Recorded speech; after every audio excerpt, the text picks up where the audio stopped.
श्री गणेशाय नमः। श्री सरस्वत्यै नमः। श्री सद्गुरु चरणकमलेभ्यो नमः।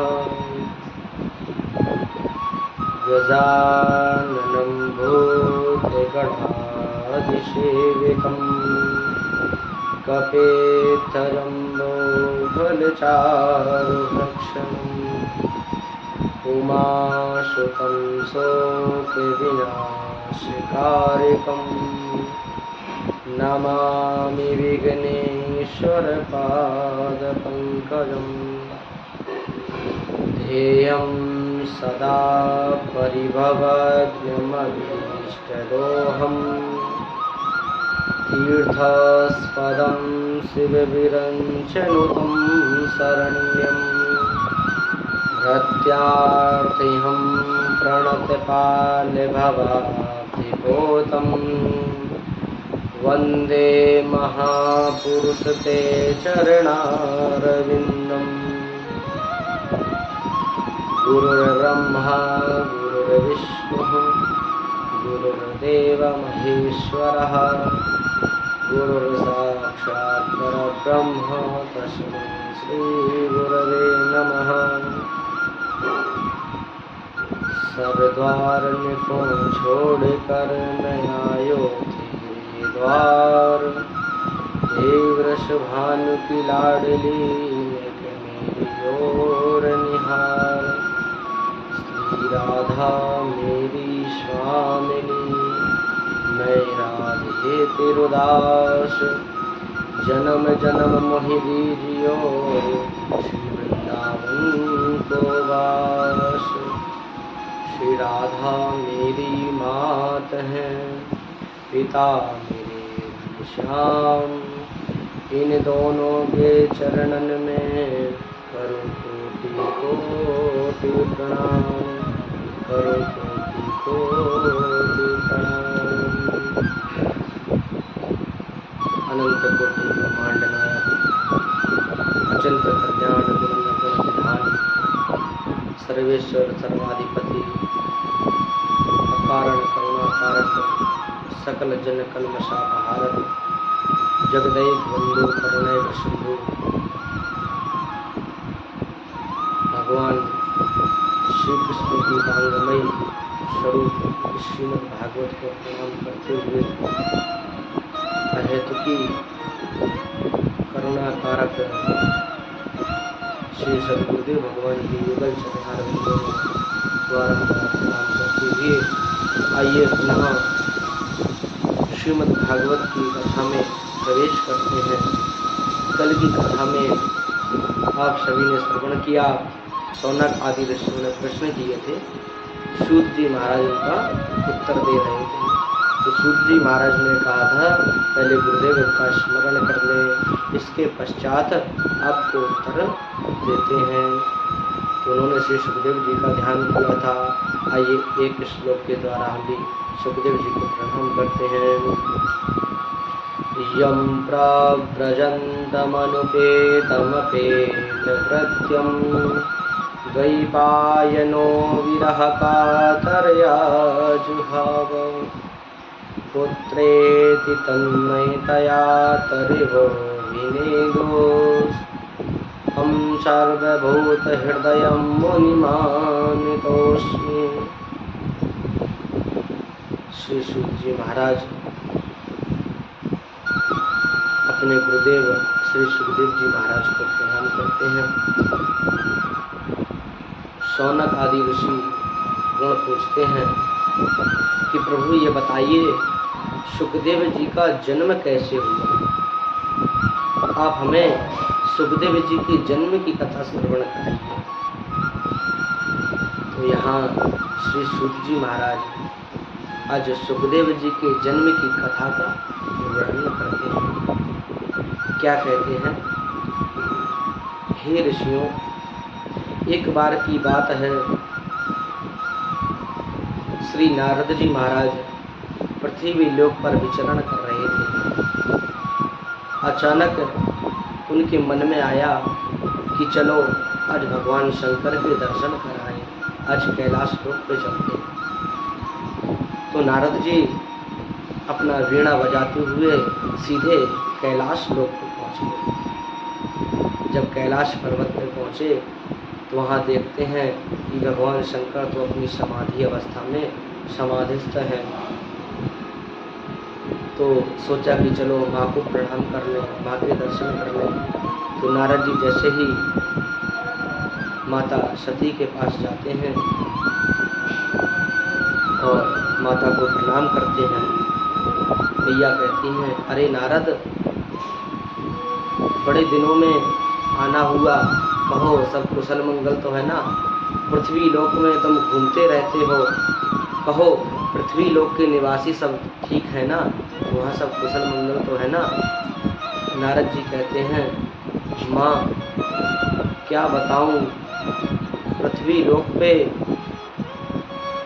सब मनुष्य एक दूसरे से द्वेष करने वाले हैं, एक दूसरे से द्रोह करने वाले हैं, किसी में प्रेम की भावना नहीं रही। यहाँ तक कि जो पति पत्नी है ना, वो भी एक दूसरे से कपट करते हैं।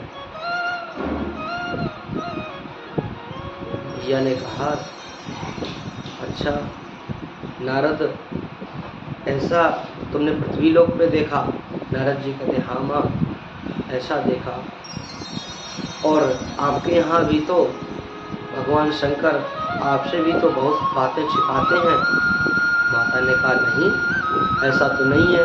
भगवान शंकर तो ऐसे हैं जो हमें सारी बातें बताते हैं। संसार में जो कर्म हो रहे हैं, जो लोग पूजा पाठ इत्यादि कर रहे हैं, धर्म कर्म हो रहे हैं, उन सबको हमें बताते हैं।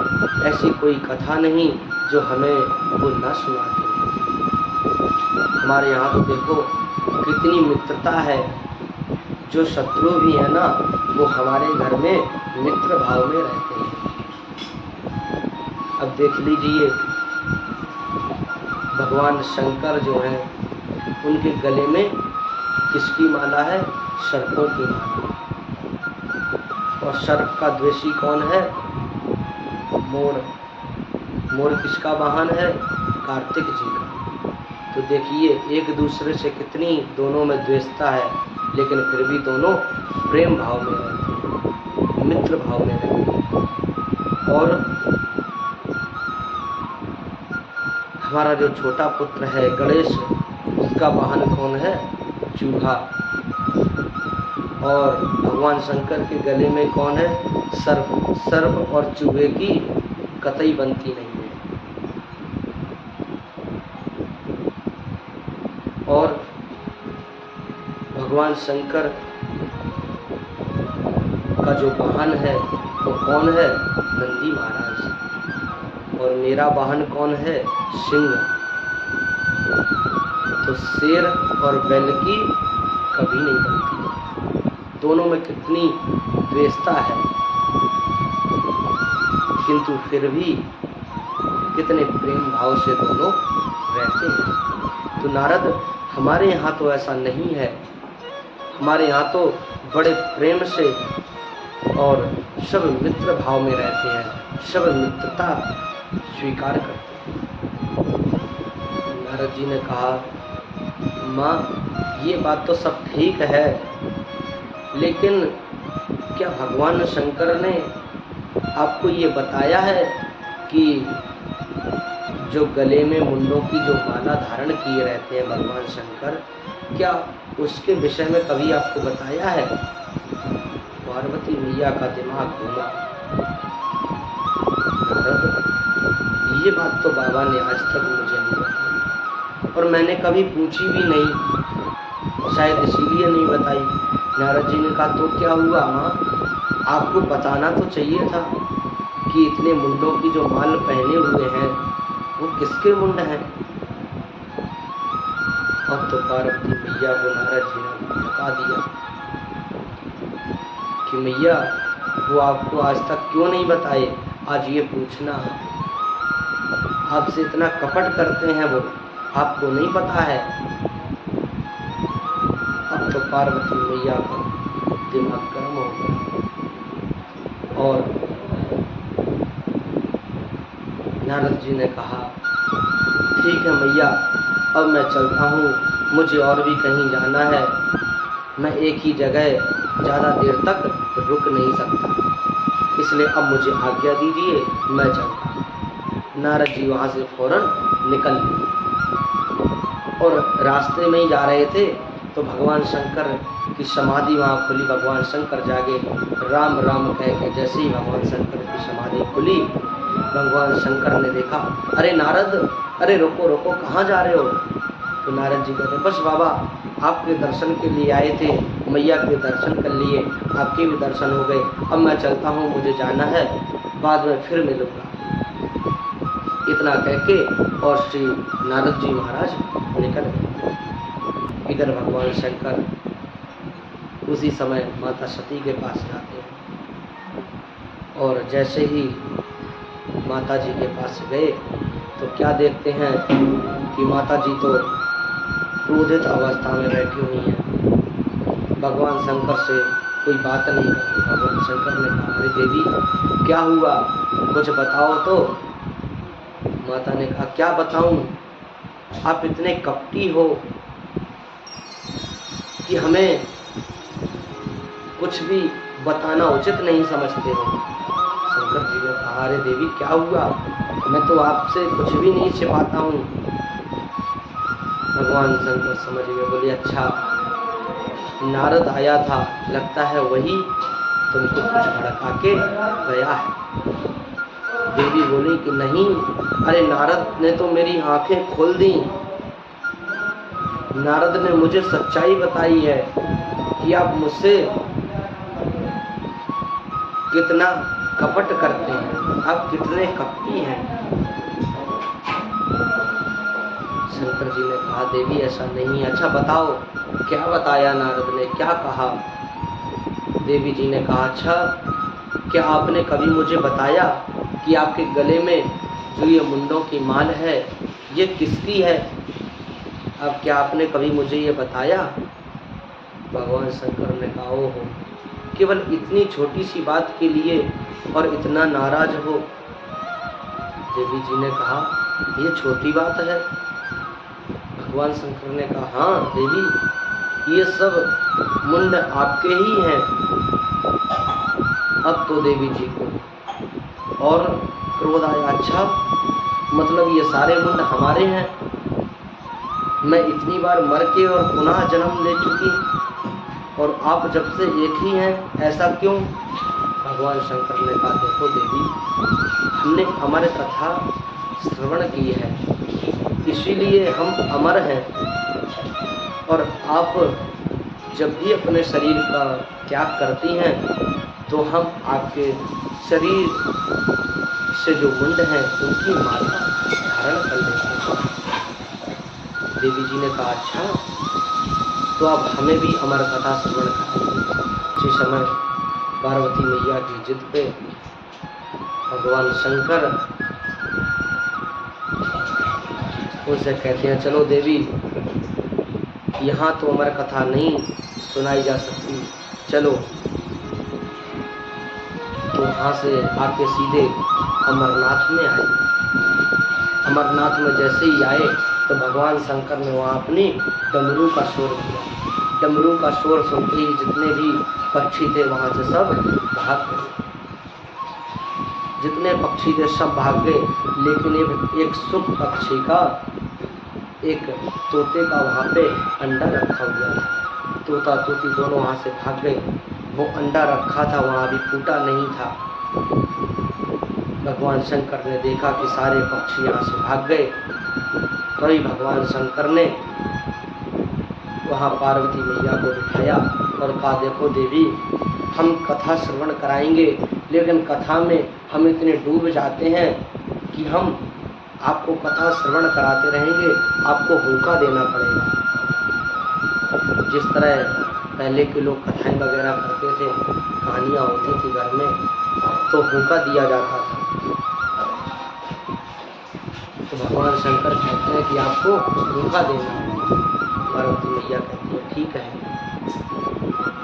भगवान शंकर कथा सुनाना प्रारंभ करते हैं। पार्वती मैया कथा सुनती रहती हैं, सुनती रहती हैं। और वो जो पक्षी का अंडा रखा हुआ था, समय आया वो पक्षी का अंडा टूट गया, उसमें से शुभ पक्षी निकल आया। और तोते की एक बहुत विशेषता होती है, वो दूसरों की बातों को बहुत जल्दी अनुकरण कर लेता है। पार्वती मैया एक ही बात करती नहीं, यही भूखा देती नहीं, तो उस पक्षी ने बिल्कुल पार्वती जी की आवाज में वो भाषा सीख ली और भूखा देना सीख गया। अब यहाँ भगवान शंकर तो समाधिस्थ अवस्था में कथा कहते जा रहे हैं, और वहाँ भी पार्वती मैया को निद्रा देवी ने घेर लिया, उनको निद्रा आ गई और पार्वती मैया सो गई। उन्हीं की जगह में वही शुभ पक्षी आ गया और बिल्कुल सेम आवाज में, जिस तरह पार्वती मैया हुंका देती थी, सेम उसी आवाज में, और वो पक्षी भी हुंका देने लगा। भगवान शंकर सोच रहे कि माता पार्वती ही हुंका देती है। धीरे धीरे भगवान शंकर कथा श्रवण कराते गए। जैसे ही कथा का समापन हुआ, भगवान शंकर ने एक जोर से जयकारा लगाया। जैसे ही जोर से जयकारा लगाया, बोलिए भक्त वत्सल भगवान की जय। जैसे ही जयकारा लगाया, माता पार्वती की निद्रा खुली। माता पार्वती पुनः सावधान हुई, हाथ जोड़ के बोली, प्रभु फिर इसके बाद क्या हुआ? भगवान शंकर ने कहा, इसके बाद क्या हुआ? अरे कथा पूरी हो गई देवी, क्या आपने कथा सुनी नहीं? अब तो देवी जी ने कहा, क्षमा करना प्रभु, मुझे निद्रा आ गई थी, इसीलिए मैं थोड़ी निद्रा में चली गई। भगवान शंकर ने कहा, अच्छा तो फिर ये हुंका कौन दे रहा था? तभी देखा कि एक शुभ पक्षी वहाँ पे बैठा हुआ हुंका दे रहा। भगवान शंकर ने कहा, ये चोर है, इसने मेरी अमर कथा को चुराया है, मैं इसे छोड़ने वाला नहीं हूँ। भगवान शंकर ने अपना त्रिशूल उठाया और जैसे ही शुभ पक्षी के पीछे दौड़े, वो शुभ पक्षी दौड़ता हुआ आगे आगे भागने लगा। पीछे पीछे भगवान शंकर त्रिशूल लिए जा रहे हैं। वो शुभ पक्षी वहाँ से भागता हुआ काल्पी क्षेत्र में आया। काल्पी में आते व्यास जी की पत्नी है, जिनका नाम है माता विटिका देवी। देवी अपने केस पूछ रही हैं बाहर, केशों को संभाल रही हैं। उसी समय वो शुक रूपी पक्षी वायु का रूप धारण कर और विटिका देवी के श्वास से अंदर पेट में चला गया, मुख के द्वारा। जैसे ही शुक पक्षी विटिका माता के पेट में गया, भगवान शंकर बाहर खड़े हो गए। त्रिशूल लिए भगवान शंकर बाहर खड़े हैं कि मैं इसको छोड़ूंगा नहीं। उसी समय भगवान व्यास अपने घर से बाहर आते हैं। व्यास भगवान ने जैसे ही शंकर जी को देखा, प्रणाम किया और बोले, कहिए प्रभु कैसे आना हुआ? भगवान शंकर ने कहा, आपके घर में मेरा चोर छुपा हुआ बैठा है, उसी को मैं दंड देने के लिए आया हूँ। वहाँ व्यास जी ने कहा, अरे प्रभु आपके यहाँ है क्या चुराने के लिए, जो चोर आपके यहाँ जाएगा और चोरी करेगा? अरे क्या रखा कैलाश पर्वत पे? भगवान शंकर ने कहा, उसने मेरी अमर कथा का पान किया है, अमर कथा चोरी से ग्रहण की है।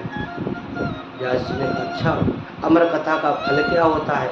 भगवान शंकर बोले, अमर कथा का फल यही है, जो भी व्यक्ति इस अमर कथा को श्रवण कर लेगा वो फिर अमर हो जाएगा, उसकी मृत्यु नहीं होगी। व्यास जी ने हाथ जोड़ के प्रणाम किया भगवान शंकर को। व्यास जी बोले, बोले बाबा आप सच में बड़े भोले हैं। अरे जिसने आपकी अमर कथा सुन ली, क्या अब उसकी मृत्यु हो सकती है?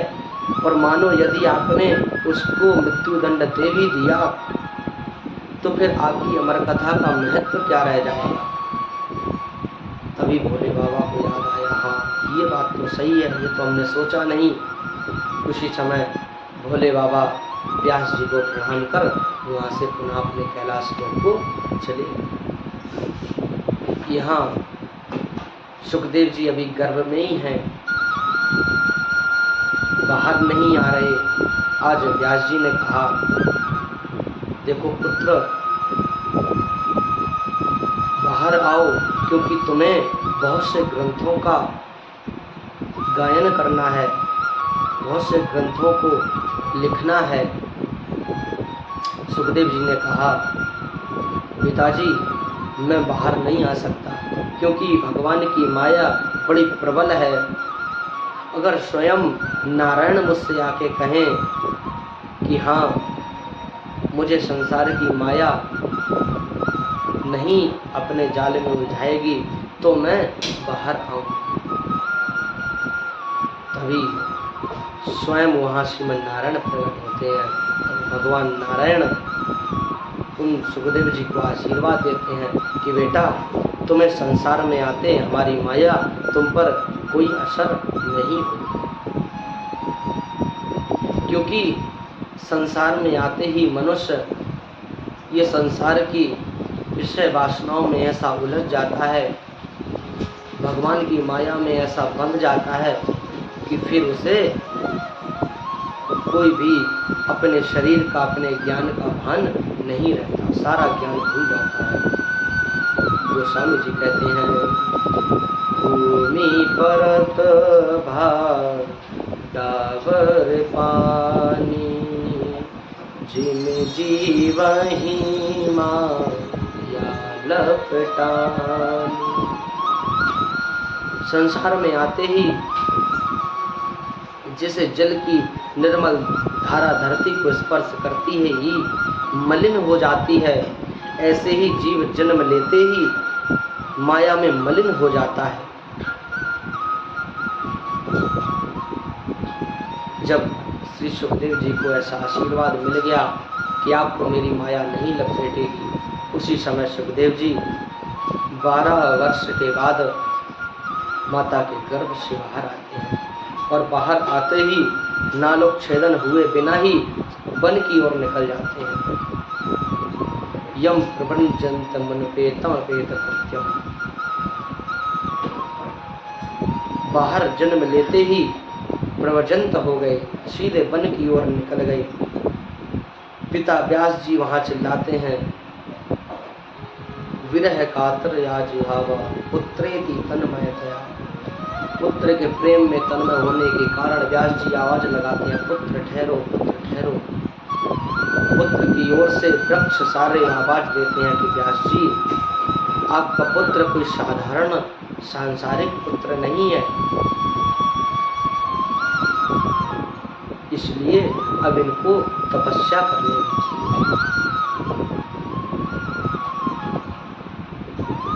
संसार में आके पुरुष माया को भजने लगता है, माया के बंधनों में बंध जाता है। कोई भगवान को याद नहीं करता। यदि कोई भगवान को याद करने लगे तो निश्चित उसे भगवान की माया अपने जाल में नहीं फंसा। जैसे व्यक्ति संसार में रह के भगवान का भजन करना चाहे तो उसका बहुत जल्दी मन एकाग्र नहीं होता। क्यों? भगवान की माया इतनी प्रबल है। संसारिक लोग माया को ही भजते हैं।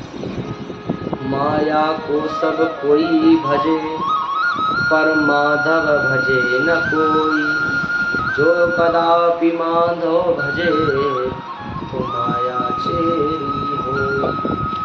अर्थात माया को सब भजते हैं, लेकिन मायाधीश माधव को कोई नहीं भजता। जो माधव को भजता है तो माया उसकी गुलाम हो जाती है, फिर उसे माया के बंधनों में नहीं बनना।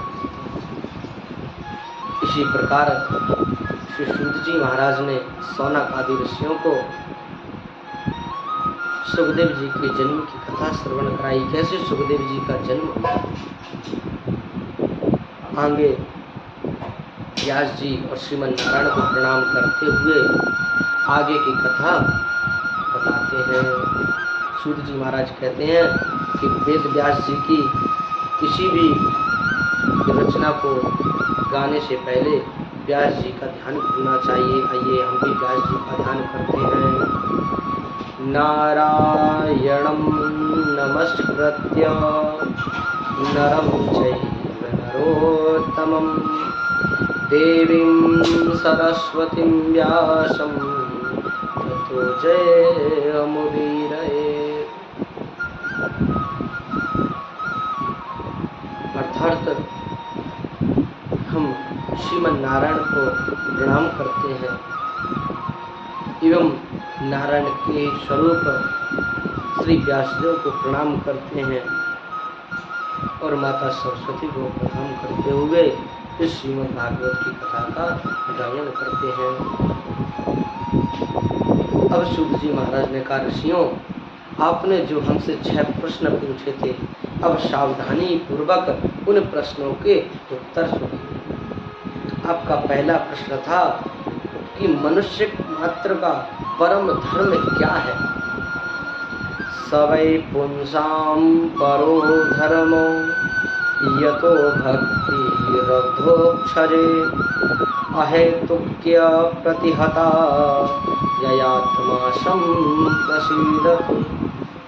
मनुष्य का परम धर्म क्या है। तो यहाँ सूत जी महाराज मनुष्य के परम धर्म का निरूपण करते हैं और कहते हैं कि देखो, अहेतुकी और अप्रतिहता ये भक्ति के 2 विशेषण हैं।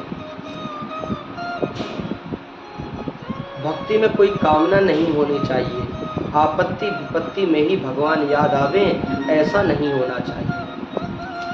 भगवान को सदैव याद करना चाहिए और सकाम नहीं निष्काम भाव से भगवान को याद करना चाहिए। अर्थात स्वार्थवश हमें भगवान की पूजा नहीं करनी चाहिए, स्वार्थवश भगवान का नाम जप नहीं करना चाहिए। निस्वार्थ भगवान से प्रेम जो करता है उसी की भक्ति जो होती है वही मनुष्य मात्र का परम धर्म है, जीव मात्र का परम धर्म है। इसी प्रकार श्री सुखदेव जी महाराज बताते हैं।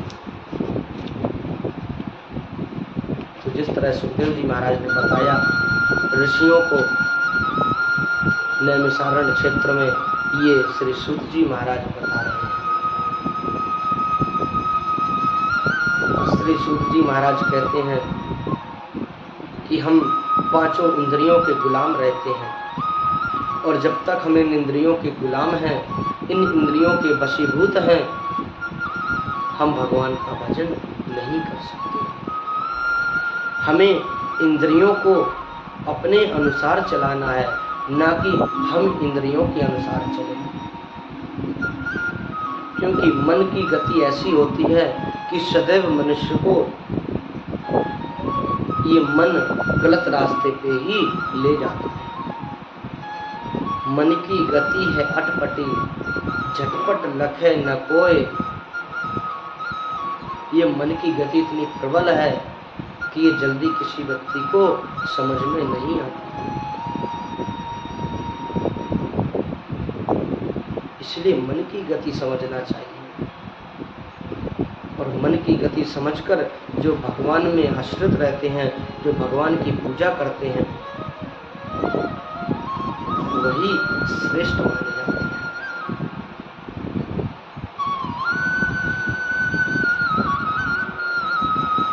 भगवान हर जगह है।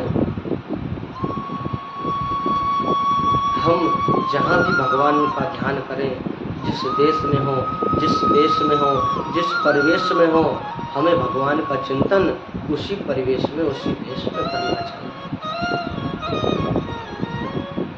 भगवान कहाँ है ऐसा कोई स्थान नहीं बताया जा सकता।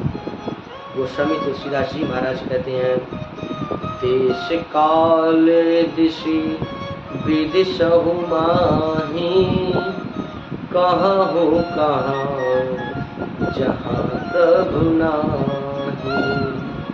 हरि व्यापक सर्वत्र समाना, हरि व्यापक सर्वत्र समाना, प्रेम ते प्रकट मैं जाना, प्रेम से प्रकट मैं जाना।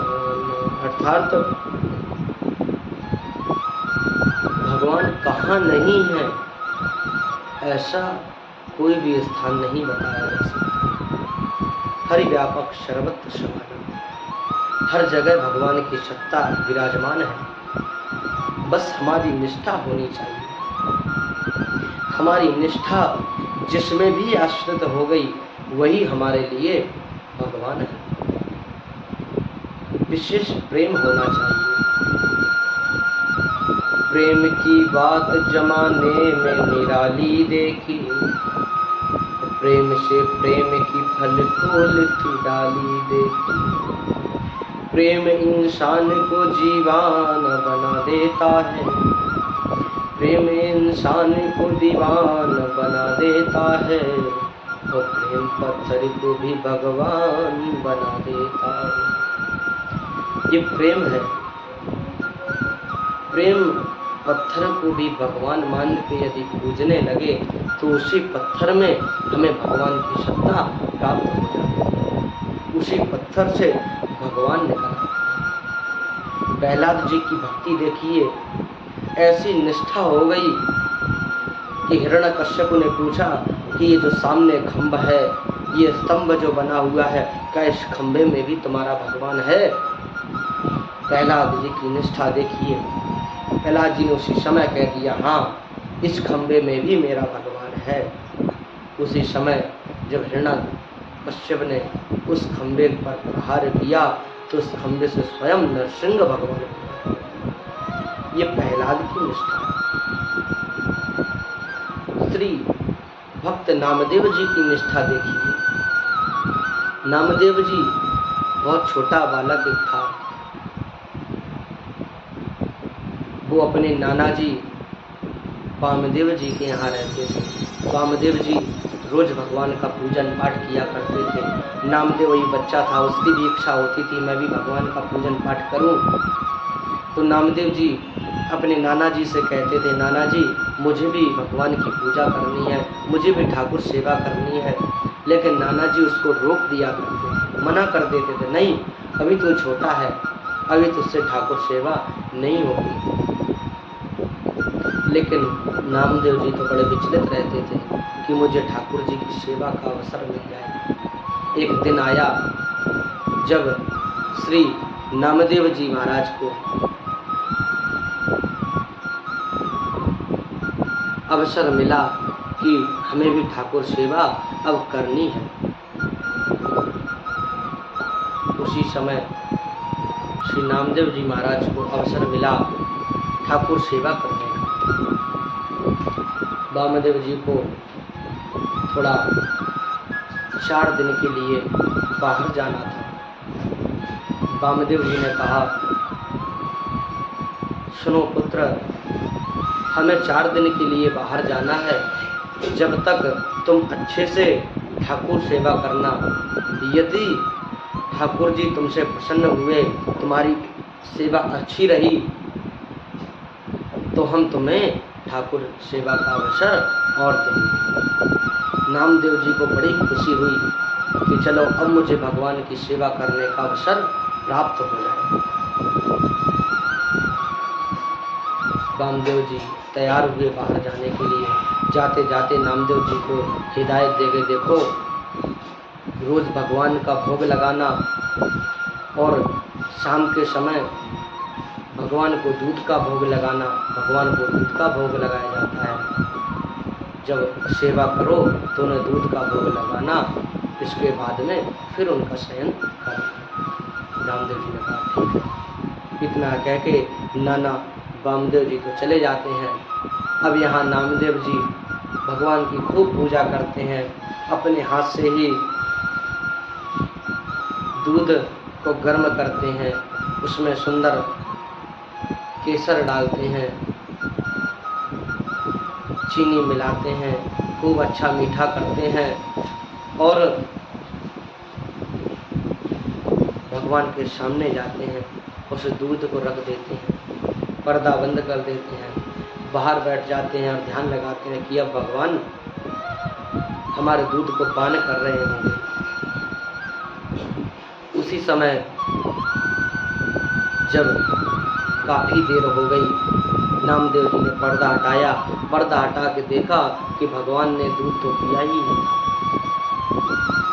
नामदेव जी को बड़ा दुख हुआ। नामदेव जी ने सोचा, अरे लगता है मुझसे कुछ गलती हो गई, कुछ भूल चूक हो गई। पुनः जाते हैं, दूध को और ज़्यादा गर्म करते हैं, उसमें और केसर मिलाते हैं, थोड़ा और दूध मिलाते हैं कि शायद भगवान को कम लगा हो, अब थोड़ा ज़्यादा ले जाएं। फिर जाते हैं, भगवान के सामने रखते हैं, पर्दा बंद करते हैं, फिर बैठ जाते हैं। 15-20 मिनट बाद फिर पर्दा खोलते हैं तो फिर क्या देखते हैं कि भगवान ने फिर दूध नहीं। अब तो नामदेव जी की आंखों में आंसू आ जाते हैं। नामदेव जी महाराज कहते हैं, प्रभु क्या हुआ, क्या मेरी सेवा से आप संतुष्ट नहीं हैं? मुझसे कौन सी गलती हो गई, कौन सी मुझसे भूल हो गई जो आप मेरे प्रसाद को ग्रहण नहीं करते?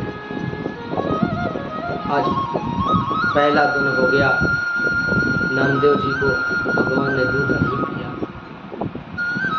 दूसरा दिन हुआ, नामदेव जी ने पुनः दूध गर्म किया। आज के दिन और अच्छे से शुद्धता और सात्विकता के साथ दूध को गर्म किया, अच्छे से उबाला, भगवान का कीर्तन करते रहे और दूध को अच्छा केसर वगैरह डाल के मिला के भगवान के सामने रखते हैं, फिर पर्दा लगाते हैं, फिर बैठ जाते हैं। अब की आधा 1 घंटा बाद पर्दा खोलते हैं कि शायद भगवान को कम समय मिलता हो। 1 घंटा बाहर बैठे रहे, इसके बाद पर्दा जैसे ही खोला, क्या देखा कि भगवान ने फिर से दूध नहीं पिया। अब तो नामदेव जी बहुत ज़्यादा उदास हो गए, आंखों में अश्रु आ गए। भगवान से बोले, प्रभु आप मेरी सेवा से प्रसन्न नहीं हैं। जब तक आप ये दुग्ध पान नहीं करेंगे, जब तक मैं प्रतिज्ञा करता हूँ कि मैं भी अन्न जल ग्रहण नहीं करूँगा। आज नामदेव जी की भक्ति तो देखिए, नामदेव जी ने अन्न और जल त्याग दिया। दूसरा दिन भी चला गया, भगवान ने दूध नहीं पिया। तीसरा दिन हुआ, नामदेव जी ने फिर दूध उबाला, फिर दूध में केसर मिलाया, अच्छी चीनी मिलाई, फिर भगवान के सामने रखा, फिर पर्दा बंद किया। तीसरे दिन भी भगवान ने दूध ग्रहण नहीं किया। अब तो नामदेव जी बहुत उदास हो गए।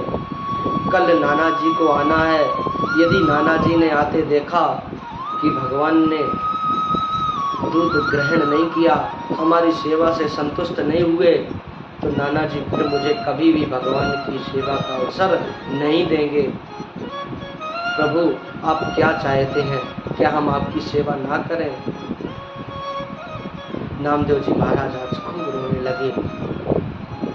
सुबह से बैठे बैठे नामदेव जी को शाम हो गई, केवल भगवान के सामने रोते रहे। उस छोटे से बालक को देख के भगवान के हृदय में दया आ गई। भगवान उस मूर्ति से प्रकट हो गए और कटोरा हाथ में लेके भगवान दूध पान करने लगे। नामदेव जी ने जैसे देखा कि भगवान आ गए, दुग्ध पान कर रहे, अब नामदेव जी सोच रहे हैं कि भगवान थोड़ा सा दुग्ध हमें भी बचाएंगे, क्योंकि नाना जी हमें भी रोज प्रसाद दिया करते थे। अब भगवान अब हमारे लिए भी प्रसादी छोड़ेंगे। तो भगवान ने अपने भक्त के लिए वहाँ प्रसादी छोड़ी। तो नामदेव जी की भक्ति देखिए, भगवान प्रकट हो गए, मूर्ति से प्रकट हो गए। तो चौथे दिन उनके नाना जी आए। नाना जी ने कहा, कहो पूजा पाठ ठीक चल रही है ना, भगवान का भोग लगा के ही भोजन करते हो कि नहीं? यहाँ नामदेव जी ने कहा, हाँ नाना जी, भगवान को दुग्ध पिला के ही फिर हम प्रसाद रूप में ग्रहण करते हैं। नाना जी ने कहा, अच्छा बच्चा है, कितना भोला है। नाना जी ने कहा, अच्छा तो मतलब भगवान दूध पीने के लिए आते हैं? नामदेव जी ने कहा, हाँ। नाना जी बोले, अच्छा पर तो आज हम भी देखना चाहते हैं कि कैसे दिखते हैं तुम्हारे भगवान। आज नामदेव जी ने पुनः दूध उबाला, फिर दूध को तैयार किया, भगवान के सामने रखा और भगवान को बुलाने लगे। लेकिन अब नाना जी के सामने भगवान नहीं आए। बहुत देर हो गई। नामदेव जी ने कहा, प्रभु आज आप क्यों नहीं आ रहे? अगर आज आप नहीं आए तो आज नाना जी हमें झूठा मान लेंगे। आज नाना जी अगर हमें झूठा मान लेंगे तो फिर हमें कभी भी मंदिर में नहीं जाने देंगे। इसलिए प्रभु झूठा मत बनाइए, आज आ जाइए, नाना जी के सामने आ जाइए, एक बार नाना जी से कह दीजिए। उसी समय बालक नामदेव की आवाज़ सुनकर भगवान पुनः प्रकट हो गए उनके नाना जी के सामने। नाना जी ने जैसे ही देखा, प्रभु के चरणों में दंडवत की, नामदेव जी के चरणों में दंडवत किया। बेटा तू साधारण नहीं है, अरे जिसके सामने स्वयं श्रीमन नारायण आते हो वो साधारण कैसे हो सकता है? उस समय नामदेव जी भगवान विट्ठलनाथ की बहुत पूजा किया करते थे। स्वयं भगवान विट्ठलनाथ उनको दर्शन देने आया करते थे। तो भक्त की भक्ति निष्काम होनी चाहिए। निष्काम भक्ति हो तो भगवान इतने रीझ जाते हैं कि आप जहाँ से भी भगवान को बुलाना चाहें, भगवान वहाँ से भागे चले आते हैं। नामदेव जी को इतनी भक्ति का रंग चढ़ा था कि सब में सिया राम में सब जग जाने। उन्हें हर प्राणी में केवल अपने विट्ठलनाथ का ही दर्शन होता था। एक दिन श्री नामदेव जी महाराज फुलका सेक रहे थे। फुलका पूरे सेक के उनमें घी लगाने वाले ही थे, तभी एक कुत्ता आता है और फुलका को मुंह में दबा के और दौड़ता हुआ चला जाता है। नामदेव जी महाराज पीछे पीछे घी का कटोरा लेके दौड़ते हैं। अरे प्रभु घी तो लगवा लीजिए, रोटी में घी लगवा लीजिए, सूखी रोटी आपको गले में लगेगी। तो नामदेव जी की ये भक्ति देख के भगवान कुत्ते के शरीर से भी तो ये नामदेव जी की भक्ति है। भक्त की भक्ति कहाँ प्रबल हो जाए, भगवान वहीं आके भक्त को दर्शन दे देते हैं। बस भक्त में निष्काम भक्ति होनी चाहिए, भगवान के प्रति आस्था और विश्वास होना चाहिए।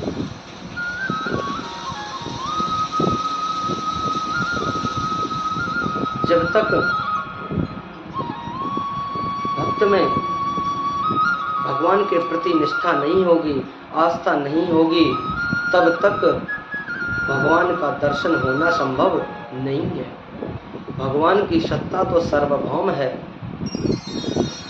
तत्व वही है, उसमें भेद नहीं करना चाहिए। राम कृष्ण दो एक हैं, अंतर नहीं है। जो राम और कृष्ण में अंतर करते हैं वो भक्त ही नहीं है। राम कृष्ण नारायण, श्री राधा रानी, श्री सीता मैया, श्री दुर्गा जी, ये सब एक ही हैं। बस स्वरूप अलग अलग है, मूलतः तत्व एक ही है। इसलिए हमें उस तत्व में कोई भेदभाव नहीं करना चाहिए। जिस तरह बिजली आपने देखी है, जो लाइट, इसका तत्व एक ही है, बिजली का तत्व एक है, लेकिन उसके भेद बहुत सारे हैं। तत्व एक है लेकिन रूप अनेक है। क्या आपको गर्मी लगे तो उसी बिजली का तार आप कूलर में जोड़ दीजिए, एसी में जोड़ दीजिए, तो आपको ठंडक प्राप्त हो जाएगी। वही बिजली का तार है, यदि आपको ज़्यादा सर्दी लग रही हो तो वही बिजली का तार हीटर में जोड़ दीजिए, आपको गर्मी लगने लगेगी।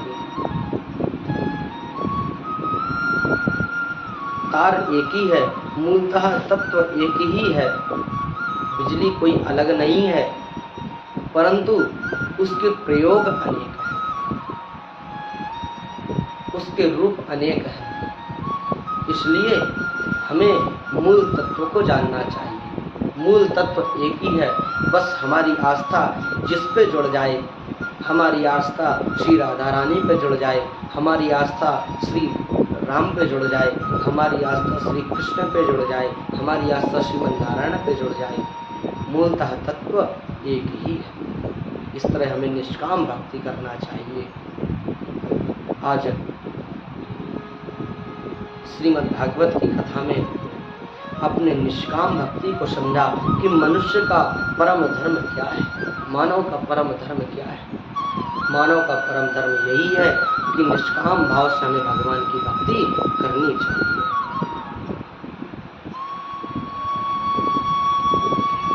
इस तरह श्रीमद् भागवत की कथा में श्री सूत जी महाराज सौनक जी महाराज को निष्काम भक्ति का निरूपण करते हैं और यहाँ उनके पहले प्रश्न का उत्तर देते हैं कि मानव का परम धर्म क्या है।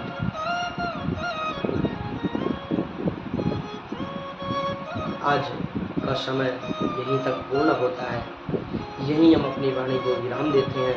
पुनः कल की कथा में आप श्रवण करेंगे श्री नारद और व्यास जी का संवाद। श्री नारद और व्यास जी की क्या वार्ता हुई, व्यास जी अनेक ग्रंथों की रचना करने के बाद भी क्यों संतुष्ट नहीं हैं, श्री नारद जी उनको बताते हैं। तो आज का समय पूर्ण होता है। पुनः कल इसी समय आप सभी लोग उपस्थित होइए। आप सभी को पुनः कल श्रीमद् भागवत की कथा श्रवण कराई जाएगी। राधे।